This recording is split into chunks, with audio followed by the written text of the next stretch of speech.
Tu palabra, y yo te ruego que cada uno de nosotros tenga ese deseo de ir y hablar de ti en todo momento. Gracias te damos por lo que nos enseña aquí el profeta Isaías, Señor, porque a través de ver lo que va a suceder en los últimos tiempos sobre el planeta, nos habla de cómo debemos nosotros valorar y nuestra fe y conducirnos con la fe que nosotros profesamos. Ayúdanos a comprender lo que Él nos enseña y, Señor, que todo esto pues siempre lo podamos llevar por obra en nuestra mente. Quisiéramos, Señor, que con hablar una vez de un tema se nos quedara toda la información, pero necesitamos la repetición y haznos deseosos de repetir, repetir y repetir hasta que esto se haya hecho una realidad en nuestras vidas. Padre, te rogamos por la persona que tiene que salir, para que pues pueda salir y los hermanos muevan estos autos. Y Señor, pues ponemos este tiempo en tus manos, pues te lo rogamos en Cristo. Amén. Bien, estamos en el capítulo 26 de Isaías y hoy nos va a corresponder ver los versículos 7 al 15.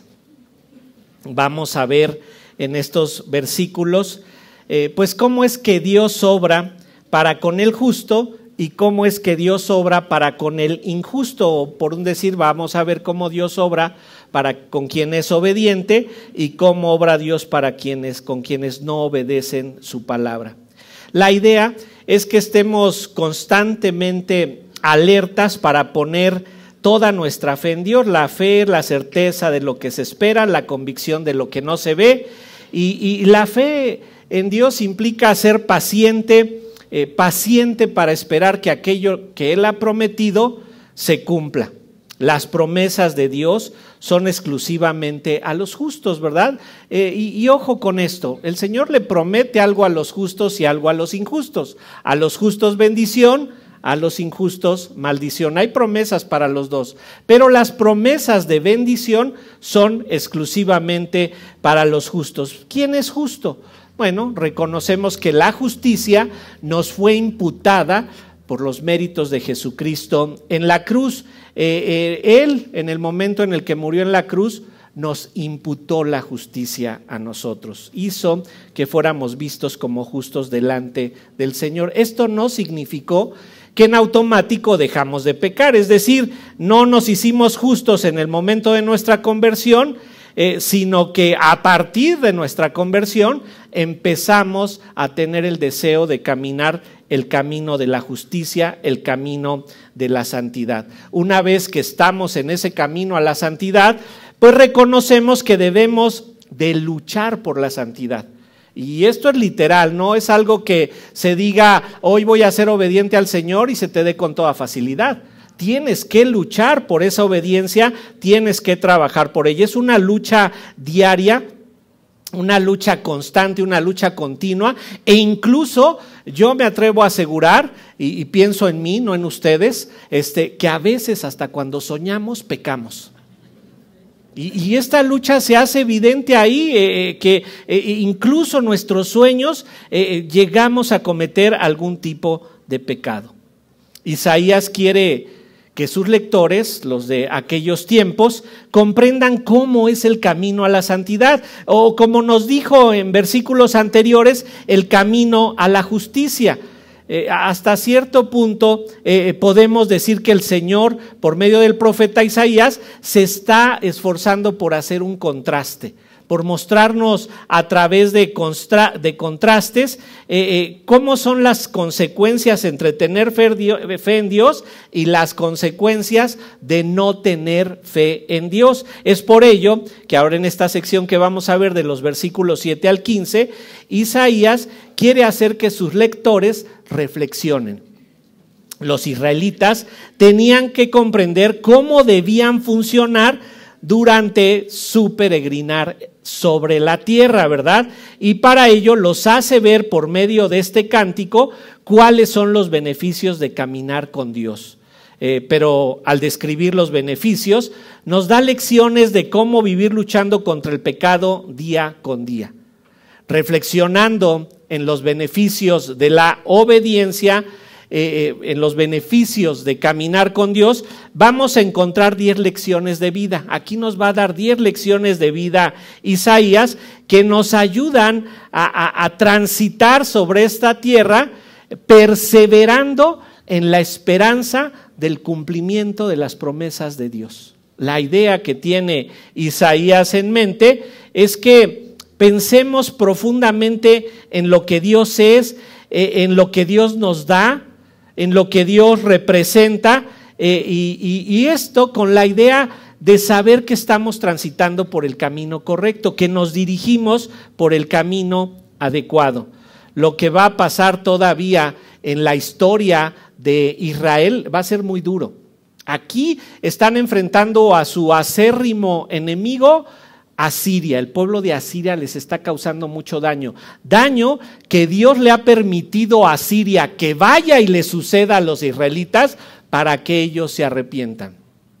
Va a haber arrepentimiento momentáneo del pueblo de Israel, pero después de que haya un arrepentimiento momentáneo, van a volver a pecar y Dios ahora les va a mandar a Babilonia en su contra.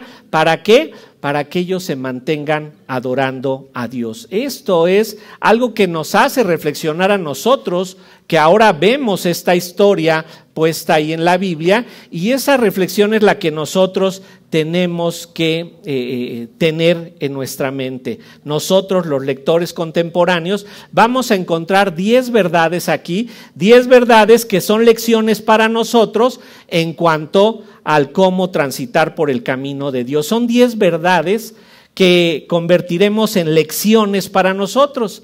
Entonces podemos decir que hoy vamos a ver 10 lecciones que nos ayudan a la perseverancia. No vamos a acabar con las 10, creo que solo vamos a ver 5, nos van a faltar 5 para el siguiente mensaje, pero hoy vamos a ver 10 lecciones que nos ayudan a la perseverancia, 10 lecciones de vida que nos permiten apreciar las bendiciones futuras por medio de las bendiciones presentes. Si tú no entiendes cómo Dios ya está trabajando en tu vida hoy, vas a lograr entenderlo al ver cómo va a trabajar en el futuro. Vamos a leer los primeros 15 versículos del capítulo 26. Nos vamos a concentrar solamente en los del 7 al 15, pero vamos a leer los primeros 15 versículos. Dice así, Isaías 26:1. En aquel día cantarán este cántico en la tierra de Judá. Fuerte ciudad tenemos. Salvación puso Dios por muros y antemuro. Abrid las puertas y entrará la gente justa, guardadora de verdades. Tú guardarás en completa paz a aquel cuyo pensamiento en ti persevera, porque en ti ha confiado. Confiad en Jehová perpetuamente, porque en Jehová el Señor está la fortaleza de los siglos.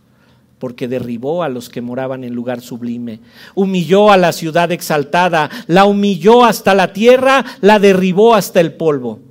La hollará a pie, los pies del afligido, los pasos de los menesterosos.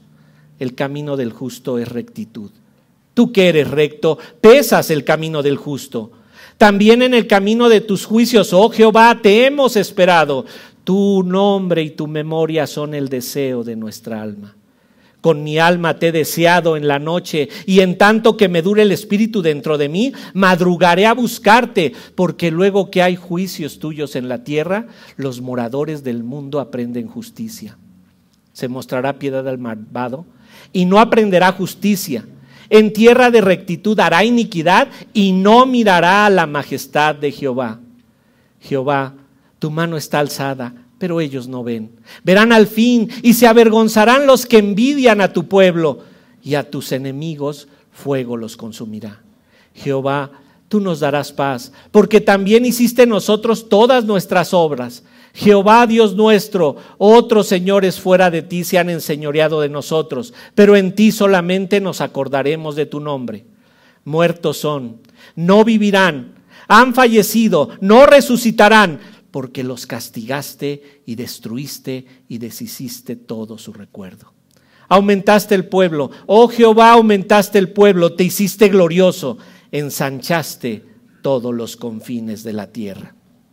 10 lecciones vamos a encontrar aquí, y vamos a empezar con el versículo 7. Dice: el camino del justo es rectitud. Tú que eres recto, pesas el camino del justo.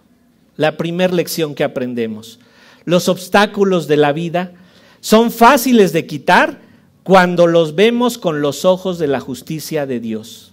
Los obstáculos de la vida son fáciles de quitar cuando los vemos con los ojos de la justicia de Dios. Una traducción alterna podría ser: el camino del justo es allanado. Tú allanas el camino de los justos. Una versión dice de esta manera: el camino del justo es nivelado. El camino de los justos que tú haces es nivelado. ¿Cuál es la idea aquí? La idea es cómo hay una intervención de parte de Dios cuando nosotros decidimos actuar en justicia, como Él quiere que lo hagamos. Vamos al Salmo 18, dejen ahí un separador y vamos al Salmo 18, que nos da un poquito más la idea de lo que está dando aquí el profeta Isaías. El Salmo 18, versículo 23. Salmo 18, versículo 23 dice así: fui recto para con él y me he guardado de mi maldad, por lo cual me ha recompensado Jehová conforme a mi justicia, conforme a la limpieza de mis manos delante de su vista. Con el misericordioso te mostrarás misericordioso, y recto para con el hombre íntegro.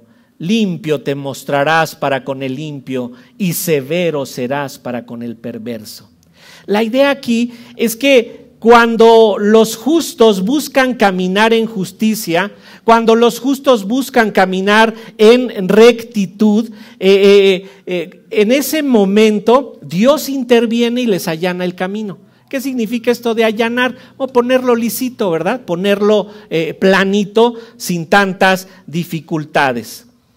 Y noten que esto comienza con nuestro deseo, comienza con el deseo de que nosotros queremos hacer justicia, no justicia propia, justicia divina. Empieza con nuestro deseo de que la justicia de Dios sea aplicada, porque la justicia de Dios nos instruye. El saber cómo Dios juzga las cosas nos instruye a nosotros. El justo tiene como meta caminar por el camino de la justicia de Dios. Inicia con el deseo: quiero hacer las cosas como Dios manda, quiero hacer las cosas como Dios me pide. Pero ya que surge ese deseo en tu mente, ahora viene el esfuerzo. No basta con que solo tengas el deseo. Viene ahora el esfuerzo por hacer todas las cosas como Dios quiere. El justo tiene como meta caminar por el camino de la justicia de Dios. Ahí es donde enfoca todo su esfuerzo, y muchas veces cuando se tiene este deseo, cuando se quiere caminar por ese camino, llegamos a la derrota. Somos vencidos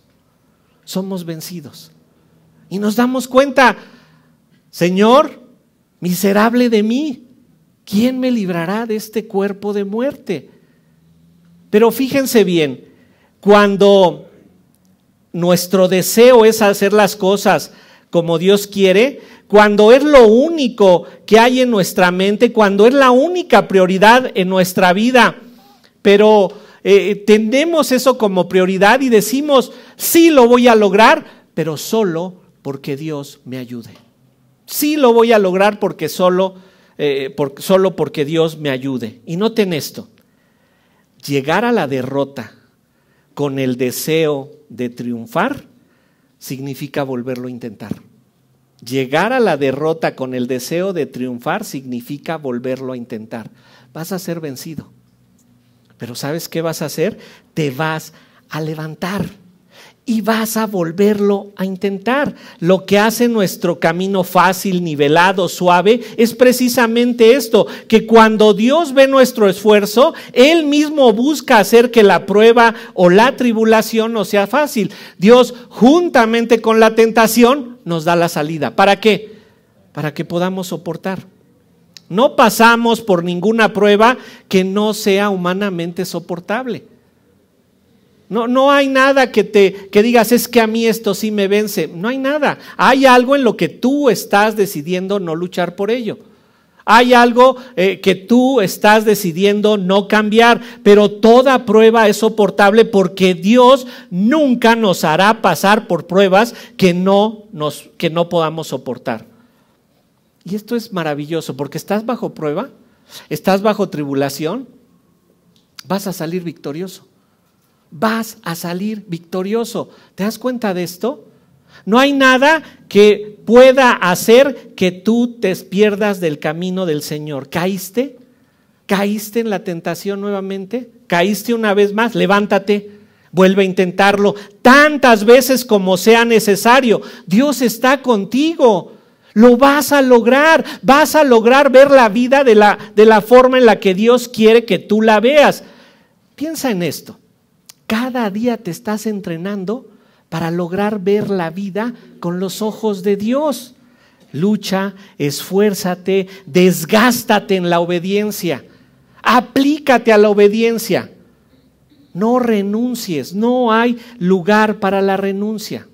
Ahora fíjense, contrario a lo que les acabo de decir, contrario a que si llegas a la derrota con el deseo de triunfar significa volverlo a intentar, fíjense bien, si llegas a la derrota sin el deseo de triunfar, con toda seguridad vas a renunciar.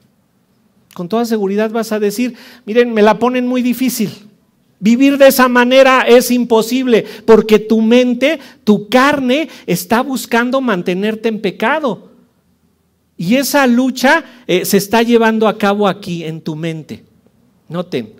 La tristeza que proviene de Dios produce el arrepentimiento que lleva a la salvación, de lo cual no hay que arrepentirse, mientras que la tristeza del mundo produce muerte. No hay lugar para que nosotros fracasemos, no hay lugar para que renunciemos. ¿Qué es lo que puede hacer que renuncies? Que no tengas el Espíritu de Dios. Arrepentirse del pecado es correcto.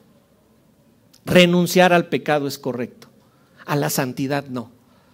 A la santidad no puedes renunciar, no puedes arrepentirte de estar intentando la santidad. Y ojo, hoy fallaste, te caíste, hiciste algo que no era según la justicia de Dios. Bueno, es el momento de volverlo a intentar. Es el momento de que te levantes, revisas en dónde fallaste y dices, ya sé cómo no se debe de hacer. Ahora lo voy a hacer de otra manera. Y noten, cuando caemos o fallamos, aprendemos eso. ¿De qué manera no se hace? ¿Te has caído 1000 veces? ¿Has fallado 1000 veces al Señor? ¿Has caído en pecado por no tener la fortaleza para renunciar a Él? Bueno, si te ha sucedido 1000 o miles de veces, ya sabes de la manera que no se hace. Ya aprendiste. Ahora cambia tu forma de actuar. Inténtalo de otra manera. No puedes renunciar. Eres un hijo de Dios. Vas a salir victorioso. El poder está en ti. Tienes al Espíritu Santo para salir adelante. Noten, miles de formas podemos caer, pero cuando el Señor ve ese deseo, ese intento, Señor, tengo que obedecer, Dios empieza a allanártelo, a alisártelo. Ok, ven, pasa por aquí. Sí, ya sé que estuvo muy difícil por donde te tuve que hacer pasar, pero viene lo bueno más adelante. El cristiano tiene un camino sencillo cuando reconoce la justicia de Dios.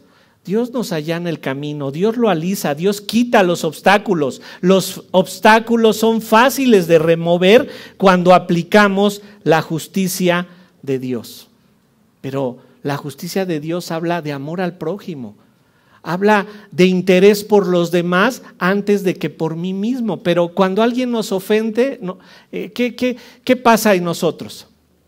Nos sentimos ofendidos. ¿Y por qué me lo hicieron a mí? ¿Y por qué yo? Mira el pecado que cometió en mi contra, mira lo que hizo en contra mía. ¿Sabes en qué te conviertes? En un acusador. ¿Te suena el nombre? ¿Quién es el acusador según la Biblia? ¿Y por qué es acusador? ¿Por qué nos tiene que acusar Satanás? ¿Qué acaso Dios no sabe que hemos pecado? Satanás se hace el ofendido cuando el pecado en realidad le afecta a Dios. Un pecador ha pecado en contra de Dios. Mira, si no se arrepiente de que me hizo daño a mí, es lo de menos. Pero si no se arrepiente de que pecó en contra de Dios, está en serios problemas. Nosotros tenemos que interesarnos por los demás. Debemos de decir, lo que más me interesa es que se arrepienta. Yo quiero obedecer a Dios y quiero obedecer a Dios y le voy a mostrar a Dios en mi vida. Y ¿sabes qué? Cada vez que falles, cada vez que no lo logres, vuélvelo a intentar hasta que Dios allane tu camino. Los obstáculos de la vida son fáciles de quitar cuando los vemos con los ojos de la justicia de Dios. Segunda lección, vamos al versículo 8. Dice en el versículo 8: también en el camino de tus juicios, oh Jehová, te hemos esperado. Noten, aquí habla de la espera. Espera significa mantener la fe hasta que Dios haga la obra. Noten, mientras peregrinas en la vida, espera que Dios actúe. Esa es nuestra segunda lección. Mientras peregrinas en la vida, espera a que Dios actúe. El cristiano debe esperar que Dios ejecute sus juicios mientras peregrina en la vida. Espera que cuando haces las cosas como Dios manda, Dios va a actuar. ¿Cuándo? Cuando Él lo diga, no cuando tú quieras. Mantenerse fiel a pesar de que las circunstancias son contrarias y saber que Dios va a hacer cambiar esta situación. En medio de las pruebas nos interesa mucho cambiar a las personas. Que cambie que cambie aquel, que mi jefe ya le cambie el carácter.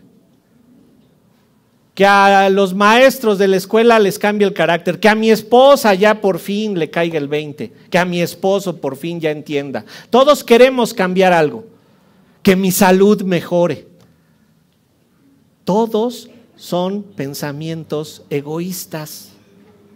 ¿Quieres ser egoísta? Empieza por cambiar tú. Empieza por cambiar tú, empieza por hacer las cosas como Dios te pide.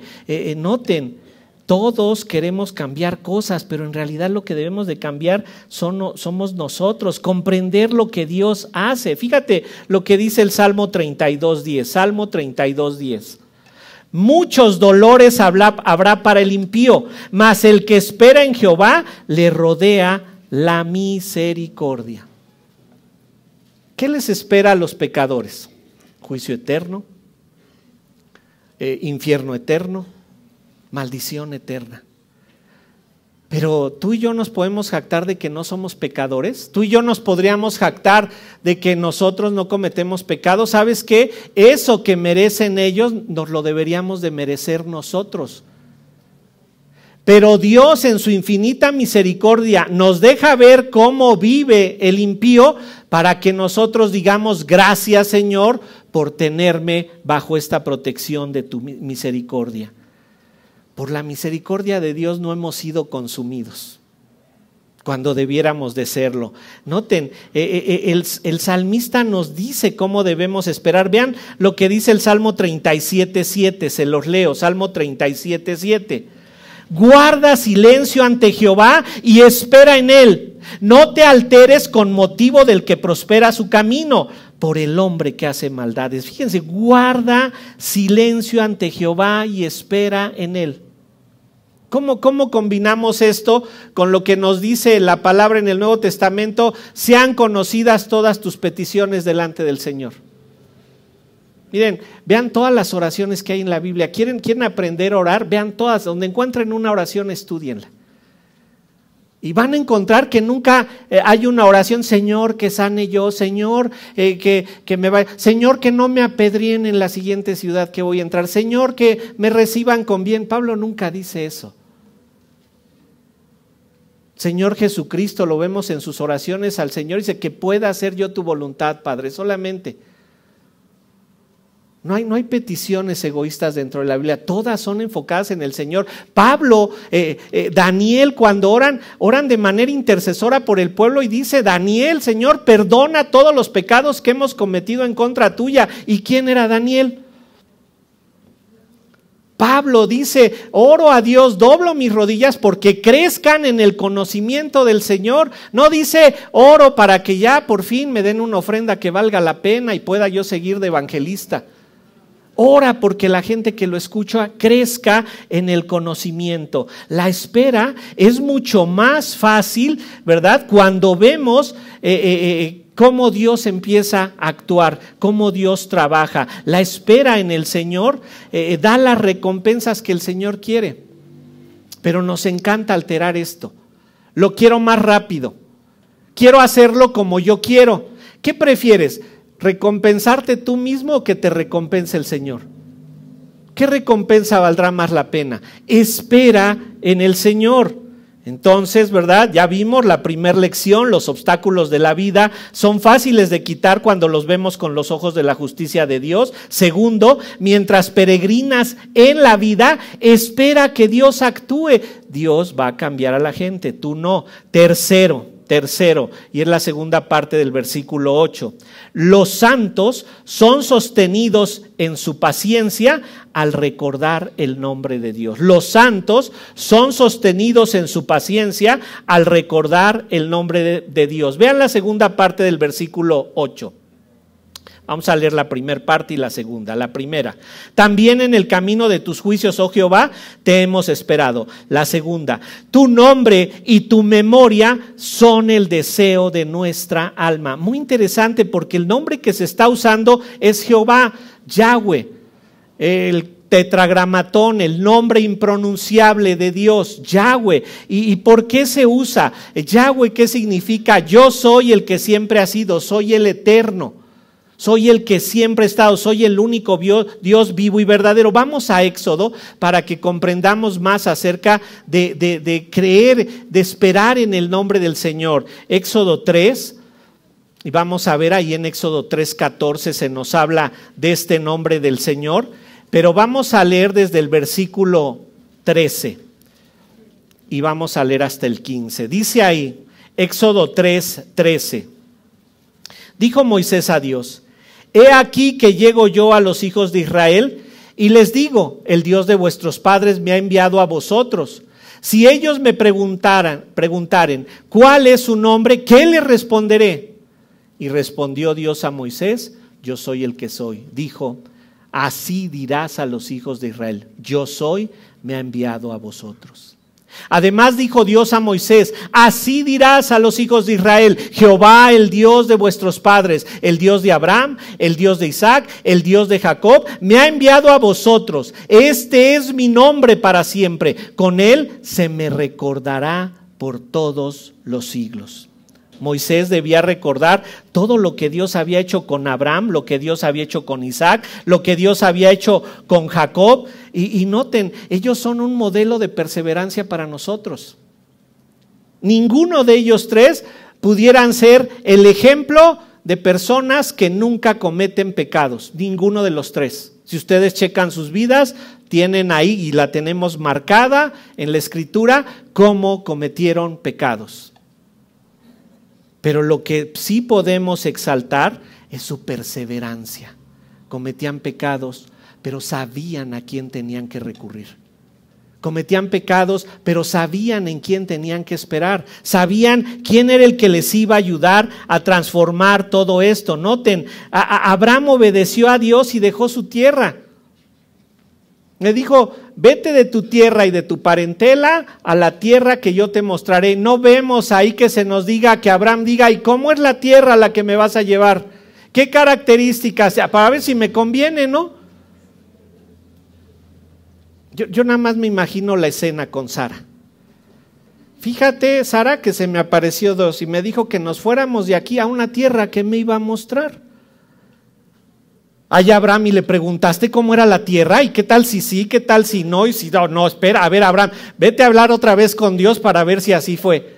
No nos narra eso la Escritura, simplemente Sara siguió con él. A Isaac le dice el Señor, no vayas a Egipto cuando hay una hambruna, quédate en Palestina, ahí te voy a bendecir yo.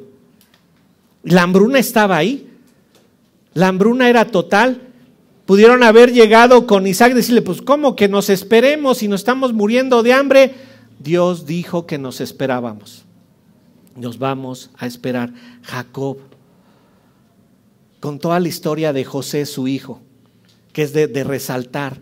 El hijo es vendido, el hijo es maltratado, encarcelado, pero Jacob sabe que Dios lo ha de bendecir algún día. Él no sabe que va a encontrarse nuevamente con su hijo. Perseveró en la adoración al Señor, perseveró en que Dios estuviera con él, y entonces el Señor le regala que sus 12 hijos lleven los nombres de las 12 tribus de Israel. Perseverancia. Pero noten, todos tuvieron que pasar por muchas situaciones complicadas hasta antes de poder ver las bendiciones eternas de Dios. Y ustedes a veces dicen, pasado mañana cumplo 3 días de estar leyendo la Biblia. O sea, ya quieres las bendiciones inmediatas. ¿Sabes qué? Todo tiene consecuencias. Si no has estado pegado a Dios, Dios está tratando de acercarte a ti, te mete en problemas y en dificultades para que te acerques a Él. Y como nos dice Hebreos 11:6, pero sin fe es imposible agradar a Dios, porque es necesario que el que se acerca a Dios crea que le hay y que es galardonador de los que le buscan. Noten, hay que acercarnos a Dios sabiendo que está ahí, sabiendo que va a obrar a mi favor. ¿Cómo? No lo sé. ¿Cuándo? Tampoco lo sé. ¿En dónde? Menos lo sé. Abraham dijo, el Señor dijo que va a bendecir, me va a bendecir. Llegó a Harán y el Señor le dijo, no, aquí no es hasta Canaán. Y no dijo, ay Señor, pues por favor, da las instrucciones claras, porque mira, no, adelante Señor, recogió sus cosas y vámonos a donde es. El Señor nos ha dejado ver cómo ha obrado en hombres, en mujeres, en familias, en pueblos, en naciones, piadosos, impíos, para que reconozcamos cómo obra Él. Esa es la razón por la que tenemos tantas historias y es la razón por la que analizamos lo que nos dice la Biblia. Vamos a ver cómo Dios obra, cómo Dios actúa en diferentes circunstancias. Y noten, a veces empezamos a tener envidia de los que prosperan, de los pecadores. Mira, este peca y le va re bien. Y falta 2 veces a la iglesia y le sigue yendo bien. Y este ya lleva 6 meses que ni viene y mira qué bien le va. Y empezamos a ser tentados, ¿verdad? Por todas esas situaciones. ¿No será que yo estoy ya de fanático aquí en el cristianismo? Acuérdate, tu carne se quiere oponer. Tu carne, tu mente está luchando en tu contra. Y tu enemigo, tu principal enemigo está en medio de tus 2 oídos. Eres tú. Porque tú eres el que te dice las cosas, ¿verdad? Dice Santiago 1:25, mas el que mira atentamente en la perfecta ley, la de la libertad, persevera en ella, no siendo oidor olvidadizo, sino hacedor de la obra. Este será bienaventurado en lo que hace. Noten, esto significa recordar el nombre del Señor. Yahweh era el Dios del pacto, el Dios que ha trabajado con el pueblo de Israel. Y esto es recordar toda la Biblia. ¿Qué ha hecho Dios en todos lados dentro de la Biblia? Cómo Dios ha obrado con familias, con personas, cómo Dios ha castigado, cómo Dios ha bendecido. Y esto es recordar el nombre del Señor. Tú y yo recordamos este poder y grandeza de Dios cuando conocemos al Dios de la Biblia.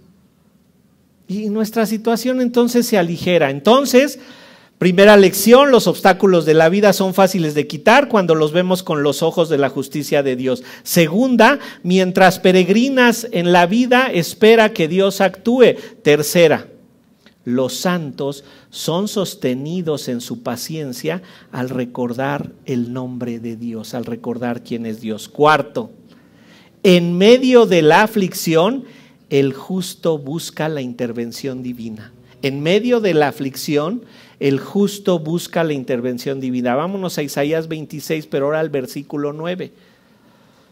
Isaías 26, versículo 9, y vamos a ver la primera parte.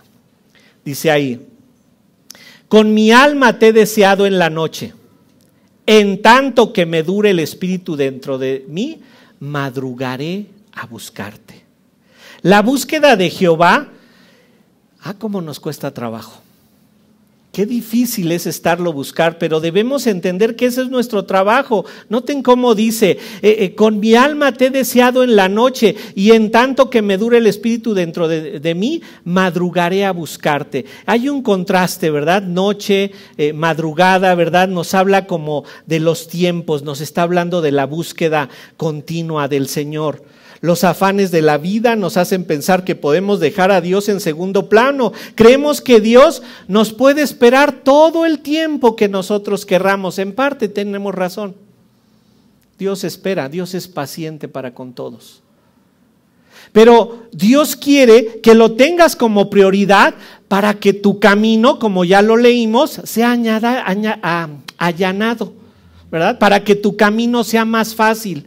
Y aquí, cuando tú estás buscando al Señor de madrugada, de noche, estás esperando que Él intervenga en tu vida, que Él lo haga, pero porque tú lo estás buscando. Pero los afanes de la vida diaria nos hacen quitarle la prioridad a Dios. Nuestra vida comienza a pensar que los afanes de la vida son los que requieren nuestra prioridad.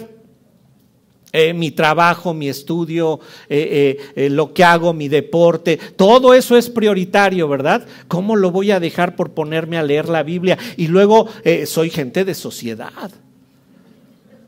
O sea, tengo relaciones con la gente. ¿Cómo voy a quitar todo eso por ponerme a leer la Biblia? Ahí empezó el problema. Nuestro objetivo principal es conocer a Dios y solamente cuando tengamos un conocimiento amplio y profundo de la palabra de Dios vamos a recibir todas sus bendiciones. Cuando no lo hacemos, cuando creemos que estos afanes son los que deben de tener la prioridad, pues empezamos a servir a los afanes y no a Dios. Como les decía hace un momento, falto 3 veces al mes a la iglesia, no pasa nada, mi vida sigue igual. Es más, mira, falto 6 meses al año y mira, mi vida normalaza. Es lento, es progresivo, hasta que de repente te encuentras en la prueba y hagas tu análisis. ¿Por qué me metí en esto? Por dejar de escuchar a Dios. El escritor del Salmo 119, vamos ahí, el Salmo 19 es un salmo maravilloso porque todo ese salmo habla de la relación que tiene el creyente con la palabra. Y en este salmo, el salmista nos dice cómo debe de ser nuestra prioridad con el Señor. Y ojo, van a decir, ¿seguro, hermano, que todo eso es? Léanlo con sus propios ojos. Isaías nos dice que se debe de buscar con el alma, con todo el ser. Y el salmista explica cómo se ve una búsqueda con el alma. Fíjense cómo dice el Salmo 119, 147. Salmo 119, 147. Dice ahí, me anticipé al alba y clamé, esperé en tu palabra. Nota, me anticipé al alba. El alba es cuando va saliendo apenas el sol y se empieza a iluminar el cielo. Él dice que se anticipó al alba y clamó, esperó en la palabra del Señor, se levantó muy de mañana a buscar la palabra del Señor. Vean lo que dice en el versículo 97, ahí mismo, versículo 97. Oh, cuánto amo yo tu ley. Todo el día es ella mi meditación. Noten, se levantó muy de mañana, antes de que saliera el sol. ¿Y qué buscó? La palabra del Señor. Y dice aquí, todo el día ella es mi meditación. Pero vámonos al 164, versículo 164. 7 veces al día te alabo a causa de tus justos juicios. Noten, desde el amanecer todo el día y la busca 7 veces al día. No es literal el 7, acuérdense que el 7 era el número de la perfección de acuerdo al pensamiento judío. Y él dice, te busco 7 veces al día, es decir, busco lo más que puedo para sentirme completo, para sentirme protegido. Y vean, vámonos al 148. Dice ahí, se anticiparon mis ojos a las vigilias de la noche para meditar en tus mandatos. Nota, antes del alba, todo el día, 7 veces al día y en la noche. Él está buscando conocer la palabra del Señor en todo tiempo. Y vámonos a otro más, vámonos al 62. Vámonos al 62. Dice en el 62, a medianoche me levanto para alabarte porque por tus justos juicios. Noten, entonces, ¿qué tenemos? Lo busca en el amanecer, todo el día, 7 veces al día, lo busca en la noche y lo busca a la medianoche. ¿Qué tanto está buscando el salmista al Señor? Bueno, ya perdieron todos ustedes. Así de sencillo. Ninguno de ustedes hace eso. Yo tampoco, no se preocupen. Pero ¿qué es lo que nos está diciendo el salmista? Algunos lo confunden y quieren estar todo el día así, ¿verdad? Y los ves por todos lados así, creen que con eso ya están con la palabra del Señor. No, hay que abrirla y hay que leerla, hay que meditar en ella. ¿Y cómo se puede meditar en la palabra del Señor todo el día sin tenerla aquí? Memorizándola. Pero para que la memorices tienes que recurrir a ella muchas veces. Pero si le das mayor prioridad a los afanes de tu vida, ¿sabes qué es lo que le estás diciendo al Señor? No me interesa que intervengas en el momento de mi aflicción, yo puedo solito salir de esto. Debemos de decir esto todos los días de nuestra vida. No podemos orar a Dios sin leer la Biblia. ¿De qué le vas a hablar? ¿De ti? ¿De cómo te duelen las cosas? ¿De cómo eres de egoísta que solo quieres que el Señor haga por ti? No lo vas a poder alabar. No puedes orar a Dios sin leer la Biblia. No puedes meditar en Dios sin leer la Biblia. ¿En qué meditas? A lo mejor en si te salieron bien los negocios, en si te están pagando bien, en si te están pagando mal. Todos creen que les están pagando mal. ¿Por qué? Porque ven al patrón, no ven a Dios.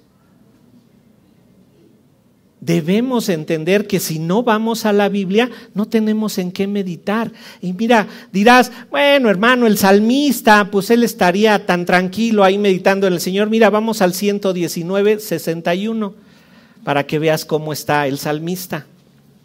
Dice y hay más, se los resumo, pero por lo menos podemos encontrar 5 o 7 versículos que nos hablan de la situación que él vivía. Vean en el 61.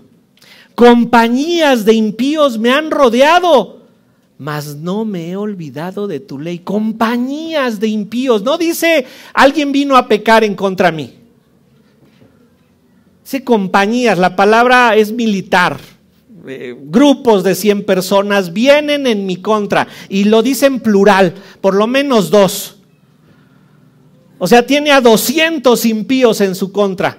Y dice ahí en el Salmo 119, 61, mas no me he olvidado de tu ley. Tu palabra es en lo que medito. En tu palabra es en lo que me deleito, porque lo que me da tranquilidad, lo que me da satisfacción es que yo hago las cosas como el Señor. Ahora, ¿quiénes son tus enemigos? Los podemos personificar, ¿sí? Podemos llamarles tribulación, angustia, ansiedad, tensión, preocupación, intranquilidad, nerviosismo, y la depre. Esos son tus enemigos. Esos son los enemigos que están acampando a tu alrededor, que están atacándote.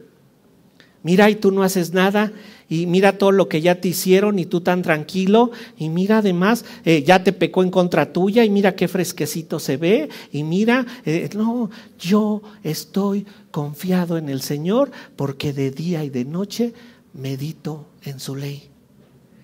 Yo no puedo cambiar a nadie. ¿Quién es el que cambia? El Señor por medio de su palabra.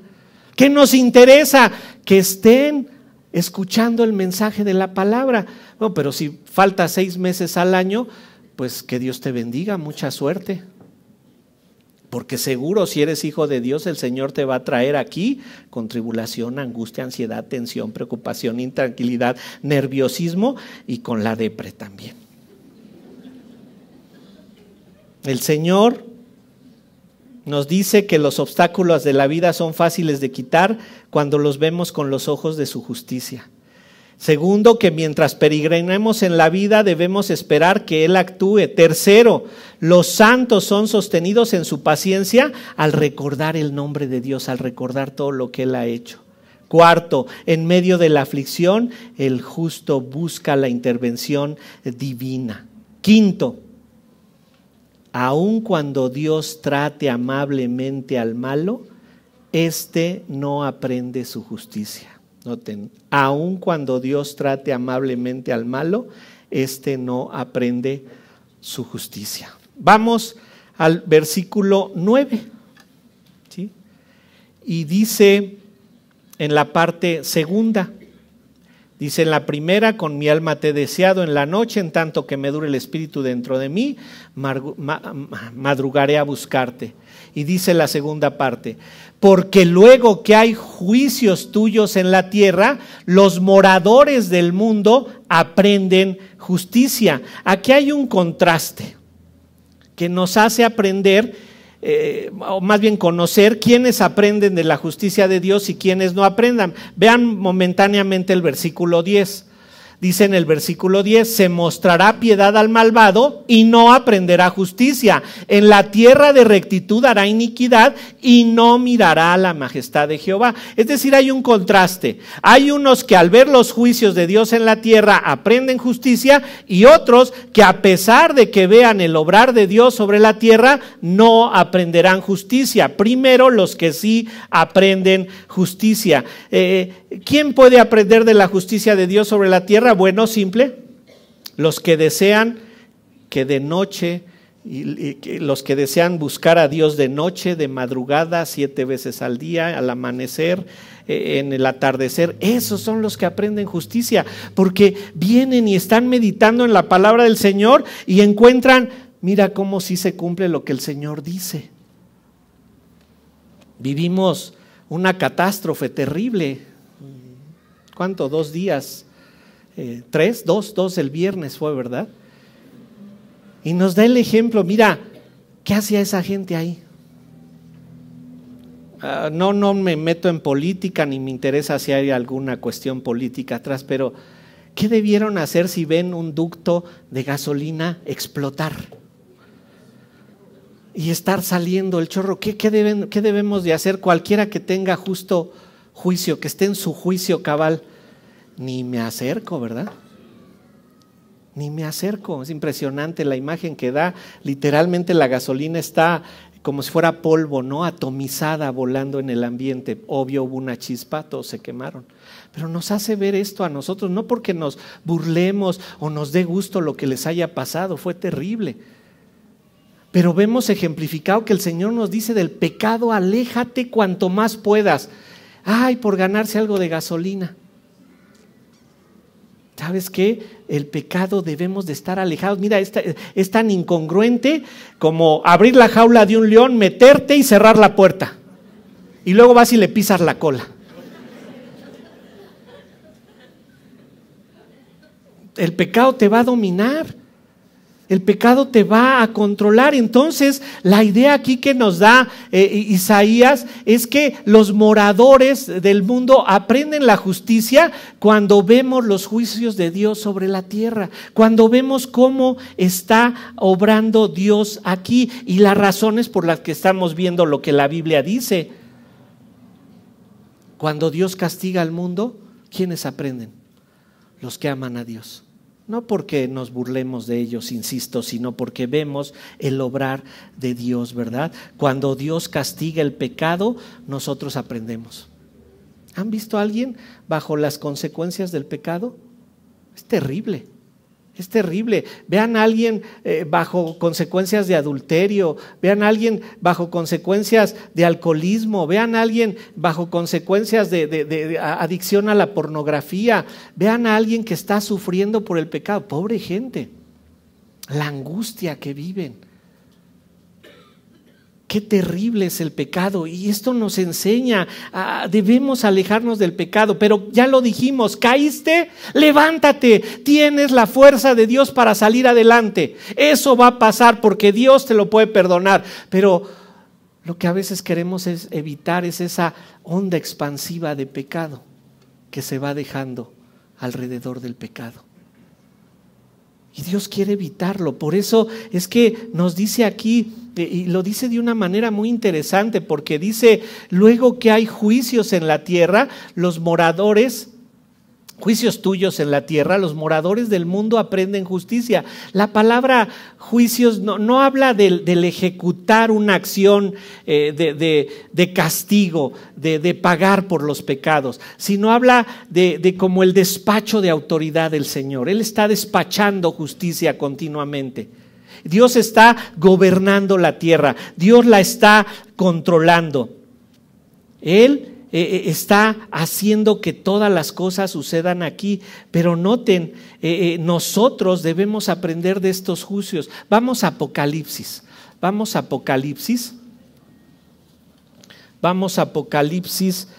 11. Dice Apocalipsis 11 en su versículo 13. Estamos en el tiempo de la tribulación aquí, y dice en Apocalipsis 11:13, en aquella hora hubo un gran terremoto, y la 10ª parte de la ciudad se derrumbó, y por el terremoto murieron en número de 7,000 hombres, y los demás se aterrorizaron y dieron gloria a Dios del cielo. Noten, el Señor enjuicia a otros, pero ¿quiénes son los que deben de aprender? Nosotros. ¿Ves a alguien sufrir por el pecado? Dile, Señor, gracias, ¿verdad? Nos dice Gálatas 6:1, que si encontramos a alguien en pecado, nos consideremos a nosotros mismos. Señor, cayó mi hermano, cayó mi hermana. Hay que ayudarlo a salir del pecado.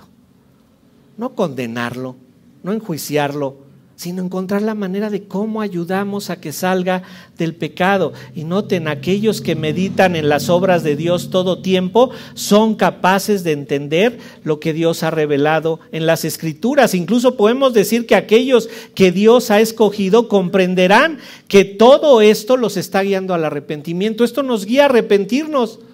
No quiero cometer un pecado de ese tipo para vivir lo que está viviendo esta persona. A veces, y créanme, se los digo honestamente, quisiera cambiarme con la gente que está en pecado. Y digo, yo sí lo libro, yo me cambio, Señor. Yo voy y libro todo esto por Él. No se puede, tristemente. Y a veces veo cómo se meten en esas situaciones de pecado tan terribles. Bueno, tenemos una promesa. Todo puede cambiar porque Dios está con nosotros. Cuando veamos actuar a Dios sobre la tierra, entendamos que es para que ustedes y yo aprendamos, para que nosotros veamos cómo Dios obra y decir, vale más la pena vivir buscando la obediencia al Señor. Pero ¿cómo lo hemos de lograr? Como nos dijo el salmista, busquemos a Dios antes del alba, todo el día, 7 veces al día, en la noche, a medianoche, en todo momento que nos sea posible. Mira, vas a tener un tiempo de esos libres. ¿Tienes insomnio? Lee la Biblia. Ay, es que ni ganas me dan de leer la Biblia. No se trata de ganas, se trata de obediencia. La voy a leer, punto. Porque eso es lo que debemos hacer. Bien, aun cuando Dios trate amablemente al malo, este no va a aprender. Nos faltan otras 5 lecciones, hermanos, pero vamos a inclinar nuestro rostro y continuamos la siguiente vez. Qué maravillosas lecciones, Dios nuestro. Padre, me encantaría que cada uno de nosotros las aprendiera en un solo sermón, en un solo mensaje. Sabemos que no es así, que nuestra mente se defiende, que nuestra carne busca desobedecer.